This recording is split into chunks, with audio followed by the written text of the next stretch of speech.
آج ہر شخص چاہتا ہے. دیکھیں میرے پاس جو کیسز آتے ہیں نا, کبھی کبھار دل چاہتا ہے ان سب کو میں کتاب میں لکھوں. کتنے واقعات آتے ہیں, بہت سبق آمیز واقعات ہیں. کتنے نوجوان میرے پاس آ چکے ہیں جو خودکشی کرنے جا رہے تھے, پھر ان کو خیال ہوا, کسی نے روک لیا, بعد میں ہسٹری چیک کی, پتا چلا کہ بھائی ان کی خواہش تھی کروڑپتی بننا, اور چند دنوں میں کروڑپتی بننے کے چکر میں جو پیسہ جتنا تھا وہ بھی گنوا دی. ہمیں ایسے تو یوٹیوب پہ لوگ نظر آئیں گے جو چند دنوں میں کروڑپتی بن گئے, وہ پھر آ کے آپ کو موٹیویٹ کر رہے ہوں گے, دیکھو میں نے اسٹرگل کی, دیکھو میں نے محنت کی, آج میں نے یہ کیا, آج میرے پاس اتنا پیسہ. اور بھائی یہ کبھی بھی تحقیق کا طریقہ نہیں ہوتا. وہ کووڈ کے دنوں میں نا ڈاکٹر لوگ کہتے تھے نا فاصلہ رکھیں فاصلہ رکھیں, تو ان دنوں میں یوٹیوب پہ کچھ لوگوں کی ویڈیوز آنا شروع ہوئی کہ ہم نے تو فاصلہ رکھا تھا پھر بھی ہمیں کورونا ہو گیا, ہم نے تو احتیاط کی تھی پھر بھی ہمیں کورونا ہو گیا. تو لوگ میرے پاس وہ ویڈیوز بھیجتے تھے کہ دیکھو انہوں نے اتنی احتیاط کی پھر بھی ہو گیا, ایسا مطلب احتیاط کی ضرورت نہیں ہے. میں نے کہا کبھی بھی کسی چیز پہ ایسے تحقیق نہیں ہوتی. تحقیق کا طریقہ یہ ہے کتنے لوگوں نے بے احتیاطی کی اور کتنے لوگوں نے احتیاط کی. تو بے احتیاطی والوں میں کورونا کا ریشو کتنا ہے اور احتیاط والوں میں یہ ریشو کتنا ہے, وہ سارا ڈیٹا جب تک کلیکٹ نہیں ہوگا اس وقت تک آپ اپنی تحقیق کو تحقیق نہیں کہہ سکتے. ایسے تو بہت ساری مثالیں ہیں, بہت سے لوگوں نے احتیاط کی ٹرک کے نیچے آ گئے, ٹھیک ہے نا, مر گئے. بہت سے لوگوں نے احتیاط کی پھر بھی مر گئے وہ. لیکن بہت سے لوگوں نے احتیاط نہیں کی اور پھر بھی زندہ ہے وہ. ایک دفعہ میں نے بیان کیا, میں نے کہا بھائی یہ آپ خوراک پہ کنٹرول کرو. یہ گٹکے پان, کراچی کے لڑکے تھے نا, ان میں نے بیان کیا یہ گٹکے پان سگریٹ کینسر کا ذریعہ ہے, کتنے لوگ مر رہے ہیں اس سے. تو ایک صاحب بیان کے بعد ہے کہ میرے نانا جو ہے 90 سال کے ہو گئے, گٹکا بھی کھاتے ہیں اور چین اسموکر ہے, دے تناتن سگریٹ بھی پیتے ہیں, گٹکا وہ کھاتے ہیں, نسوار وہ کھاتے ہیں, پان وہ کھاتے ہیں, اور آج بھی اپنے پاؤں پہ چل کے بازار جاتے ہیں. اس کا مطلب یہ کچھ بھی نہیں ہے. میں نے کہا بھائی تحقیق اس کو نہیں کہتے. تحقیق اس کو کہتے ہیں کہ سارے چین اسموکر اور گٹکے پان والوں کو آپ جمع کریں اور پھر ان میں دیکھیں آپ کے نانا جیسے کتنے ہیں. وہ 1% ہوں گے, 99% انتقال کر چکے ہوں گے, 60-65 میں دنیا سے جا چکے ہوں گے. تو ایک آدھ تو ہوتا ہے ایسے, 2-4 لوگوں کو دیکھ کے تھوڑی کبھی تحقیق کی بنیاد رکھی جاتی. تو دولت کمانے, جو میں بتا رہا تھا نا, خودکشی کرنے کے لیے انہوں نے کوشش کی, اچانک مالدار بننے کی کوشش کی, انہوں نے نہیں بن پائی. یوٹیوب پہ دیکھ کے نا وہ فلاں آدمی ہے جو اتنا کروڑپتی, فلاں ایسی گاڑیوں میں گھوم رہا ہے, فلاں کی ایسی لگژری لائف. پھر جب وہ گھر جاتے ہیں تو ان کو اپنا وہ جو کھٹولا ہے اور وہ جو اپنے کپڑوں کے پوٹلے ہیں وہ ان کو اچھے نہیں لگے, ڈپریشن میں جاتے ہیں, اسٹریس میں جاتے ہیں. بھائی کمپرومائز کر لو, اعتدال کے ساتھ کمانے کی کوشش کرو, کما لو ٹھیک ہے, نہیں کر کوئی بات نہیں. خواہشات پوری کرنے کی جگہ جب آپ روزہ چھوڑتے ہو تو کھانا ہی 30 دن تک اسکپ کر دیتے ہو. تو جو آدمی کھانا ہی قربان کرنے کا جذبہ پیدا ہو تو اس کو دال پھر اچھی لگے گی نہیں لگے گی کہ یار تم, جب میرے اندر یہ کنٹرول ہے کہ میں کھائے بغیر زندہ رہ سکتا ہوں, تو اگر دال مل رہی ہے تو پھر زیادہ بڑی نعمت ہے. جب بھی انسان اپنے سے کم کا سوچتا ہے نا تو جتنا مل رہا ہوتا ہے اس پہ وہ خوش ہوتا ہے, اور جب اپنے سے اوپر کا سوچنا شروع کر دے گا تو اسٹریس اور ڈپریشن کے علاوہ کچھ بھی حاصل نہیں ہو. تو اسی مہینے 2 کیس خودکشی کے آ چکے ہیں میرے پاس. ایک تو بیچارہ دونوں الحمدللہ نہیں کی, ظاہر کی ہوتی تو میرے پاس کہاں آئے ہوتے, تو اخبار میں آئے ہوئے ہوتے وہ لوگ, وہ پتہ نہیں کتنے کر چکے ہوں گے اب تک. تو آج نوجوانوں میں کیا ہے, ہم نے پیسہ کمانا ہے, پیسہ کمانا ہے, نہیں کما پاتے بھائی, یہ تو اللہ کی طرف سے ہوتا ہے, کوئی کما لیتا ہے کوئی نہیں. تو آپ کیوں قناعت سے کام نہیں لیتے, اپنی خواہشات کو محدود کیوں نہیں کر لیتے, آپ کیوں نہیں کہہ لیتے کہ اگر میرے پاس پیسے نہیں ہیں تو کوئی بات نہیں, میں رکشے میں چلا جاؤں. دیکھیں جو رمضان میں آپ کو روزہ میں کھانا پینا چھڑوایا جا رہا ہے نا, تو اللہ نے اس کی حکمت یہ نہیں بتائی ہے تاکہ تمہارے اندر کم کھانے کی عادت پیدا ہو جائے, یہ حکمت نہیں بتائی. اللہ نے حکمت بتائی لعلکم تتقون, ہر قسم کی خواہش کو کنٹرول کرنے کی عادت پیدا ہو جائے. اگر تمہارے میں خواہش ہے کہ تمہیں لینڈ کروزر میں گھومنے کا شوق ہے اور پیسے نہیں ہے تو تمہیں اپنی اس خواہش پہ کنٹرول کرنے کی عادت پڑ جائے. اگر تمہاری یہ خواہش ہے کہ میں 1 کروڑ روپے مہینے میں کمایا کروں اور نہیں کما پا رہے, تو تمہیں اپنے اس خواہش پہ کنٹرول کرنے کا تمہارے اندر طاقت پیدا ہو جائے. جتنا ہے اس پہ راضی ہو جاؤ. کھانا چھڑوایا جا رہا ہے, مقصد صرف کھانا چھڑوانا نہیں ہے, مقصد ہے آپ کو آپ کی مرضی کے خلاف چلنے کی عادت پڑ جائے. میں سمجھا پا رہا ہوں اپنی بات کی نہیں سمجھا پا رہا. تو اب کرنا کیا ہے رمضان میں, آخری بات, یہ رمضان اس جذبے سے گزارنا ہے کہ میں نے اپنی خواہشات کو کنٹرول کرنا. اچھا یہ بھی ایک اسلام کا حسن ہے, دنیا میں بہت سے مذہب ایسے ہیں جو آپ سے آپ کی ہر حلال خواہش چھڑوا دیتے ہیں۔ ہندوؤں میں آپ نے دیکھا ہوگا کرولک کرتے ہوئے جا رہے ہیں، لمبی لمبی کپڑے نہیں پہن رہے اور گوشت نہیں کھا رہے۔ ایک صحابی نبی کے پاس آئے، یا رسول اللہ، حضرت عائشہ سے فرمایا کہ میں تو کبھی بھی زندگی میں گوشت نہیں کھاؤں گا، اس لیے کہ یہ تو لذیذ چیز ہے، تو اپنی خواہشات کے خلاف چلوں گا میں۔ تو آپ صلی اللہ علیہ وسلم نے اس عمل کو پسند نہیں کیا، اس لیے کہ اسلام یہ دین فطرت ہے۔ اللہ تعالیٰ کہتے ہیں یہ چیزیں میں نے تمہارے لیے پیدا کی، تو میرا مقصد تمہیں یہ چیزیں چھڑوانا نہیں ہے، مقصد یہ ہے کہ ان چیزوں میں پڑھ کے اللہ کو نہ بھول جاؤ اور ان چیزوں میں پڑھ کے خواہشات کے غلام نہ بن جاؤ۔ غلام بنے ہوئے آج ہم خواہشات کے۔ کتنے کیسز آتے ہیں نا، شوہر مالدار تھا، ذرا سا غریب ہو گیا، بیگم بھاگ گئی، خلا لے لیے، برداشت ہی نہیں ہو رہا۔ بیگم میں تھوڑا سا کوئی عیب پیدا ہو گیا تو بھائی شوہر کو چاہیے گزارا چلا یار، کوئی بات نہیں، دنیا مسافر خانہ ہے، یہ خواہشات پوری کرنے کی جگہ تھوڑی ہے نہ، وہ ڈپریشن میں چلا گیا۔ ابھی ریسنٹلی ایک ہفتہ پہلے ایک صاحب آئے، مجھے کہنے لگے، میں لڑکا تھا نوجوان، میں بہت ٹینشن میں، میں نے کہا کیا ہو گیا؟ کہہ رہے میری شادی 1 سال ہو گئی ہے لیکن مجھے بیوی پسند نہیں ہے، 1 سال ہو گیا، بچہ بھی ہو گیا، مگر مجھے اپنی وائف پسند نہیں۔ تو میں نے کہا کیا 1 سال چھوڑا یار، سب کو تھوڑی پسند ہوتی ہے، کسی کو خوبصورت مل جاتی ہے، کسی کو درمیانی مل جاتی ہے، اور سال ہو گیا، بچہ ہو گیا، تم کہہ رہے ہو۔ خیر میں نے تو پھر اس کو وہی فسادیوں والا مشورہ دیا کہ ایک اور کر لو، لیکن یہ کہ ابھی میں خواتین بھی بیان سن رہی ہیں، یہاں وہ والے مشورے نہیں دوں گا میں، لیکن وہ اتنی ڈپریشن میں، اتنی سٹریس میں، بھائی اس کی علامت ہے کہ آپ دنیا کو خواہشات کی جگہ سمجھتے ہو۔ میں نے کہا یار کل تمہاری بہن بیٹی ہو اور بہنوں ہی 1 سال کے بعد بولے مجھے آپ کی بہن پسند نہیں آ رہی اور طلاق دے کے گھر بٹھا دے، کیا گزرے گی باپ کے اوپر؟ آج کل طلاق یافتہ لڑکیوں کا ہماری سوسائٹی میں کیا اثر ہوتا ہے؟ گزارا چلاؤ بھائی نہ۔ تو جب ہر آدمی نے یہ ٹھان لی ہے کہ میں نے اپنی تمام خواہشات یہاں ہی پوری کرنی ہے، تو یہ آپ ڈائری میں نوٹ کر لے، اس کا مطلب آپ اپنے آپ کو ڈپریشن اور ٹینشن کا مریض بنا رہے ہیں۔ یہ خواہشات پوری ہوتی نہیں ہے، یہ ناممکن ہے۔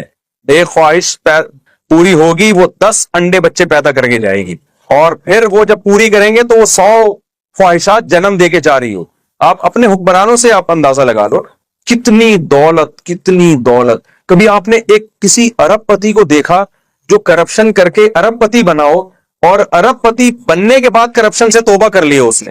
کوئی دنیا میں ایک مثال ہے کہ یار چونکہ میں نے چوری سے کمایا لیکن اب کما لیا نا، چلو اب چوری سے توبہ کر لو؟ کوئی ایک دیکھا آپ نے؟ نہیں کرتے بھائی، کیونکہ دل پیٹ بھرتا ہی نہیں ہے، کیا کھا لے گا، کیا پہن لے گا، کیا۔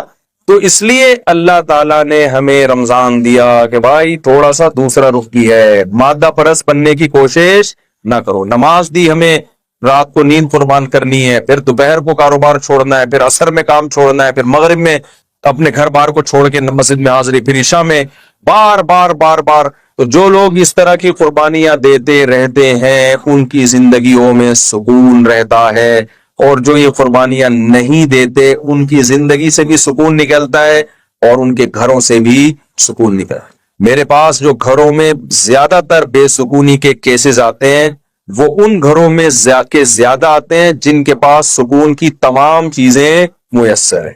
ماں باپ نے بچوں کی ہر خواہش پوری کی ہوتی ہے، ان سے قربانیاں دلوائی نہیں ہوتی جو اللہ اس کے رسول نے حکم دیا جن قربانیوں، تو نتیجہ کیا نکلتا ہے کہ ان بچوں کو پھر ماں باپ بھی برے لگیں، کیونکہ دیکھیں ماں باپ کو پالنا بھی یہ خواہشات کی قربانی دیے بغیر ممکن نہیں ہے، کیونکہ اب بوڑھے باپ سے آپ کو فائدہ تو کچھ ہے نہیں، بوڑھی ماں اور باپ سے۔ تبھی تو گوروں نے کیا کیا، ابا 60 سال ہوتے ہی اولڈ ہاؤس ان کا مقدر ہے، وہ کہتے ہیں یار لائف کو انجوائے کرنے میں کباب میں جو اس زندگی کی کباب میں سب سے بڑی ہڈی ہے، گورا کہتا ہے وہ ہمارے ابا اور ہماری اماں ہے۔ تبھی گوروں نے ابا اور اماں کے لیے کیا رکھے ہوئے ہیں، بول لینا آپ لوگ، اولڈ ہاؤس رکھے ہیں۔ کہتے ہیں یار جب ہم پیدا لائف کو انجوائے کرنے کے لیے ہوئے ہیں تو یہ کباب میں ہڈی کھانسیں گے، کیا کریں گے ہمارے؟ وہ نچوڑنا تھا وہ تو نچوڑ لیا نا بچپن میں ابا اماں کو اس نے۔ تو ماں باپ کو بھی وہی رکھے گا بڑھاپے میں جس کو اپنی خواہشات پہ کنٹرول ہوگا، وہ غیرت اور حمیت کی بیس پہ قربانی دے گا۔ میں ایسے لوگوں کو جانتا ہوں 10 سال سے ابا کو لقوا ہوا ہے، کوما میں گئے ہوئے ابا سوری، اور 10 سال ہو گئے وہ بیڈ پہ بیٹا ان کی خدمت کر رہا ہے۔ تو یہ جب ہی ہے جب آپ اپنے بچوں کے اندر قربانی کا جذبہ پیدا کریں گے، ان سے روزے رکھوائیں گے، ان سے تلاوت کروائیں گے، ان سے نماز ٹائم پہ پڑھوائیں گے، اور پھر ان سے اپنی خدمت بھی کروائیں گے۔ یہ بھی شریعت کا حکم ہے کہ اپنی اولاد سے آپ ابھی سے اپنی خدمت لیں تاکہ ان میں خدمت کا جذبہ پیدا ہو۔ آج ماں باپ بچے کی ہر خواہش پوری کر کر کے بچے کو بگاڑ دیتے ہیں، وہ بچہ پھر بڑے ہو کر آپ کی خدمت نہیں کرے گا. وہ چاہے گا جو چیز بھی میری خواہش میں رکاوٹ بن رہی ہے میں ان تمام چیزوں کو اپنی زندگی سے نکال. تو اس رمضان میں اب کیا کرنا ہے؟ پہلی بات، ایک ڈائری لے کے نا جو بھی ہماری زندگی میں گناہ ہے وہ تمام گناہوں کی ایک فہرست بنائے. بھائی میں یہ بھی غلط کرتا ہوں، میں یہ بھی غلط کرتا ہوں، میں یہ بھی غلط کرتا ہوں. مثال کے طور پر کسی کو نشے کی عادت پڑ گئی ہے، بھائی میں یہ غلط کرتا ہوں، یہ نشہ ہے، تو میں نے اس رمضان میں اس نشے کو چھوڑنا ہے. میں شراب پیتا ہوں، یہ غلط ہے، میں نے رمضان میں اس نشے کو چھوڑنا ہے. اور میں تو مشورہ دیتا ہوں سگریٹ بھی چھوڑ، حرام نہیں ہے لیکن کوئی حلال طیب بھی نہیں ہے. جب ایک چیز کا، جو سگریٹ پینے والے ہیں نا، یہ پتہ کیا کہتے ہیں؟ کہتے ہیں ہمیں سگریٹ پی کے سکون ملتا ہے. ہم بے سکونی میں ہوتے ہیں. جب ہم سگریٹ پیتے ہیں تو کیا مل جاتا ہے؟ ذرا میرے ساتھ بولے نا آپ لوگ. بے سکونی میں ہوتے ہیں، جب پیتے ہیں تو سکون میں آ جاتا ہے. بھائی وہ بے سکونی میں ہوتے ہی اس لیے ہو کہ پیتے ہو. نہیں پیو گے تو پینے کے بعد جو سکون ملتا ہے نا، وہ پیے بغیر بھی وہی سکون ملے گا تمہیں. میرا خیال ہے میں سمجھا نہیں پا رہا ہوں. یہ ایسا ہی ہے جیسے ہیروئن جی کہتا ہے میں جب نہیں پیتا تو ڈپریشن میں جاتا ہوں، اور جب پیتا ہوں تو سکون میں آ جاتا ہوں. اس کا مطلب پینی چاہیے. تو اس کا مطلب جو نہیں پی رہے ہیں، جن کو عادت ہی نہیں ہے، وہ تو پھر ہر وقت ٹینشن میں رہتے ہوں گے. بھائی یہ تو تمہیں پینے کے بعد سکون مل ہی اس لیے رہا ہے کہ تم پیتے ہو. پینا چھوڑ دو گے تو تھوڑے دنوں تک ٹینشن میں رہو گے، اس کے بعد نارمل کنڈیشن میں آ جاؤ گے. تو کتنی بڑی معذرت کے ساتھ، کوئی حضرات یہاں بھی بیٹھے پیتے ہوں گے، لیکن ہے تو بہت پرلے درجے کی حماقت کی بات ہے یا نہیں ہے کہ ایک چیز کا کخ بھی فائدہ نہیں ہے. نہ اسے پی کے کوئی وائٹامنز مل رہے ہیں، کوئی منرلز مل رہے ہیں، کوئی انرجی مل رہی ہے، کچھ بھی نہیں مل رہا اسے پی کے آپ. اور ساری دنیا کے سارے ڈاکٹر کہہ رہے ہیں کہ بھئی یہ کینسر پیدا کرتی ہے، یہ کرتی ہے، یہ یوں کرتی ہے، اتنی بیماری ہے اس کے اندر. وہ ایک چٹکلا ہے، کسی نے کہا کہ اگر پاکستانی قوم جو ہے نا، اس کو سے سگریٹ چھڑوانی ہے تو سگریٹ کے ڈبے پہ لکھا ہوتا ہے نا، خبردار سگریٹ نوشی کینسر کا ذریعہ ہے. تو سگریٹ کے ڈبے پہ نا ایک آدمی گیا سگریٹ لینے کے لیے، پاکستانی تھا، تو اس پہ لکھا ہوا تھا خبردار سگریٹ نوشی مردانہ قوت کے لیے نقصان دہ، یہ لکھا ہوا تھا. تو فوراً واپس کرتا ہے، کہتا ہے وہ کینسر والی دے دے بھائی، تو یہ والی واپس لے لے، مجھے کون سی چاہیے؟ کینسر والی دے دے تو. تو کتنے لوگ ہمارے جاننے والوں میں مر چکے ہیں. اگر آپ رمضان میں سگریٹ چھوڑنا چاہیں تو یہ سگریٹ چھوڑنے کا بہترین بولیں موقع ہے. جان چھوڑ جائے گی. آپ بولے بھائی ایک مہینہ ہے ہی ٹینشن کا مہینہ، بس ٹینشن، خواہشات کے خلاف. تو پہلے سے جذبہ ہوگا تو چھوٹے گی، نہیں جذبہ ہوگا تو جو چرس پی رہا ہے وہ پیتا رہے گا، جو ہیروئن پی رہا ہے وہ پیتا رہے گا، جو شراب پی رہا ہے وہ پیتا رہے گا. اور ان نشے کی جتنی چیزیں ہیں اس میں قطعاً سکون نہیں ہے. آج ہماری یونیورسٹیوں میں بھی ان چیزوں کو عام کیا جا رہا ہے. اس سے تو ڈپریشن میں لے جاتی ہیں یہ چیزیں انسان کو. تو آپ ہمت کر کے اس مہینے میں جتنی بھی نشے کی چیزیں ہیں، کسی بھی عنوان سے ہو، نیکوٹین ہو، اور بہت سے لوگوں کو بہت زیادہ چائے کی عادت پڑ جاتی ہے، ہر آدھے گھنٹے بعد چائے پی رہے ہیں، کافی پی رہے ہیں، چائے پاگل ہو جاتے ہیں. بہت ساری چیزوں پہ آپ کنٹرول کر سکتے ہو.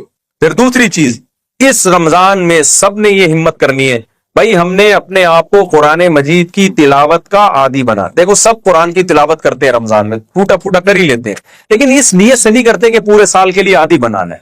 یہی وجہ ہے کہ جہاں چاند نظر آیا وہ تلاوت اور قرآن ہمیشہ کے لیے غائب ہو گیا. تو جب آپ اس جذبے سے کرو گے کہ بھائی یہ ڈیلی روٹین ہوگی، یہ میری آج جو میں قرآن ہاتھ میں اٹھا کے تلاوت کر رہا ہوں، اب پورے سال تک میں نے یہ معمول بنا رہا. تو بے شک 10 منٹ کے لیے ہو، 15 منٹ کے لیے. تیسرا کام کیا کرنا ہے؟ سب سے پہلے اسلام میں نماز ہے. آپ نے رمضان میں نماز پڑھنی ہے. اس لیے نہیں کہ رمضان ہے، اس لیے کہ بھائی مجھے 30 دن اپنے آپ کو نماز کی عادت ڈالنے کا موقع ملا ہے. مسجدیں بھری ہوئی ہوتی ہیں، رونق ہوتی ہے. تو اب میں اس نیت سے شروع کر رہا ہوں کہ اب یہ کام پوری زندگی کرنا ہے. میں سمجھا پا رہا ہوں اپنی بات؟ میڈیا ہے اس پہ بےہودگی، بے حیائی، جو طوفان بدتمیزی میڈیا پہ ہے، آپ جو ایک بے حیائی کا طوفان ہے. آپ رمضان میں نیت کرو کہ میں نے اپنے آپ کو اس بے حیائی کے دلدل سے نکالنا ہے. دیکھو اسلام میں ایک حلال ہے، ایک حرام. حلال صرف بیوی ہے. آپ کی بیوی کے علاوہ جتنی عورتیں ہیں ان میں سے کوئی بھی آپ کے لیے حلال، بولے نا بھائی زبان، کسی بھی طرح سے. حدیث میں آتا ہے انسان کی آنکھیں بھی زنا کرتی ہیں، انسان کے کان بھی زنا کرتے ہیں، انسان کی زبان بھی زنا کرتی ہے.